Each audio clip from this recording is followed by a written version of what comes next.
తెలుగుదేశమే party వెనకబడిన తరగతులకు సంబంధించినటువంటి పార్టీ. బీసీలే వెన్నెముక్క అని చెప్పారు. నేను అడుగుతున్నాను, ఈరోజు ముఖ్యమంత్రి గారు చంద్రబాబు నాయుడు గారు 2 సంవత్సరాలు అయింది, మీ పరిపాలన పూర్తి కావస్తుంది. ఈరోజు బడ్జెట్ ప్రవేశపెడుతున్నారు, చర్చ జరుగుతుంది. అయ్యా, మీరు బీసీలకి కేటాయించింది ఎంత, ఖర్చు పెట్టింది ఎంత?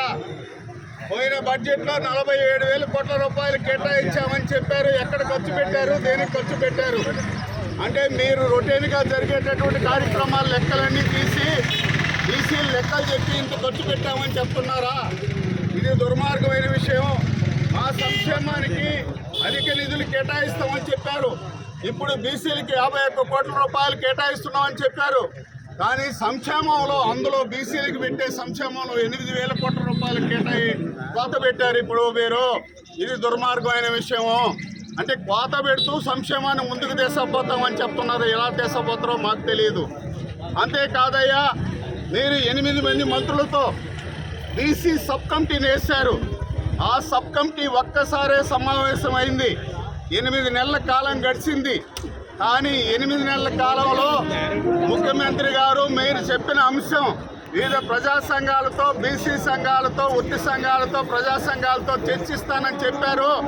విధి విధానాలు నిర్ణయిస్తానని చెప్పారు. అలా చేయలేదు. పోయిన 8 సంవత్సరాల నాడు మీరు గవర్నమెంట్లో ఉండగా ఒక IAS officer, BC principal secretary Vijayalakshmi garu ఒక గుడ్డి జీవో విడుదల చేశారు, జీవో నంబర్ 38.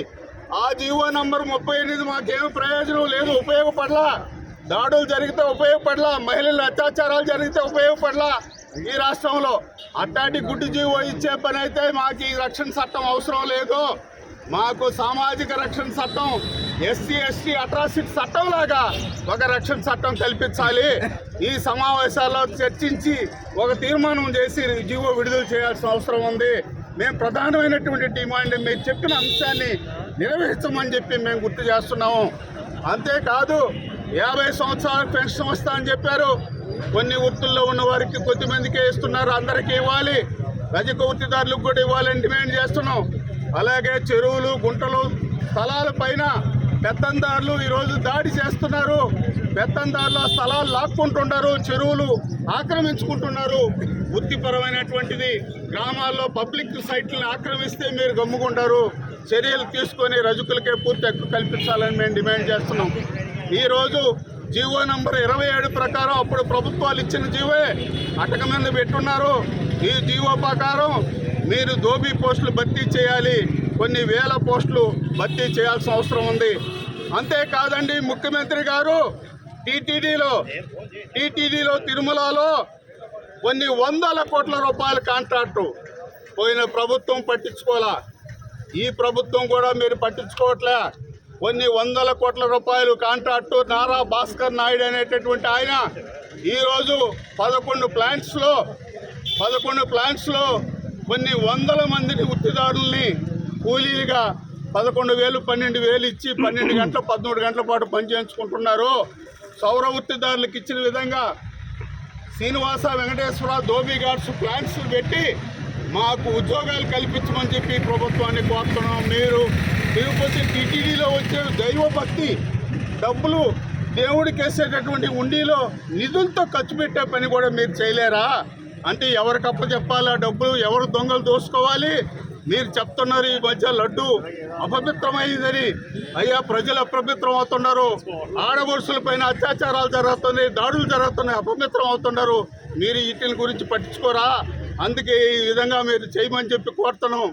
అంతేకాదండి, ఈ విధంగా మేనిఫెస్టోలో పెట్టినటువంటి అంశాలు ఈరోజు రాష్ట్ర ప్రభుత్వం, ముఖ్యమంత్రి గారు చర్చించి సరైన పరిష్కారం తీసుకోకపోతే రానున్న రోజుల్లో డాక్టర్ బిఆర్ అంబేద్కర్ మహానుభావుడు చెప్పినటువంటి రాజ్యాంగంలో ప్రశ్నించే హక్కు ఉంది, జనాలను సమీకరించే హక్కు ఉంది, ఓడేసి మేము చైతన్యవంతులమైనాం అని పోరాటం చేసే హక్కు మాకుంది. ఆ హక్కు ప్రకారమే ఆంధ్రప్రదేశ్ రజక వృత్తిదారుల సంఘం పనిచేస్తుంది. అదేవిధంగా సాకలైలమ్మ ఎట్టి శాఖ విముక్తి కోసం 10 జిల్లాలో ప్రజల్ని చైతన్యవంతులు చేసి 10 లక్షల ఎకరాలు ఉమ్మడి రాష్ట్రంలో భూమి పంపకం చేసింది, వెట్టి శాఖను విముక్తి చేసింది. అప్పుడు ఎన్టీ రామారావు గారు అది గుర్తుపెట్టుకొని కర్నాల మున్సిపల్ వ్యవస్థను కూడా రద్దు చేశారు.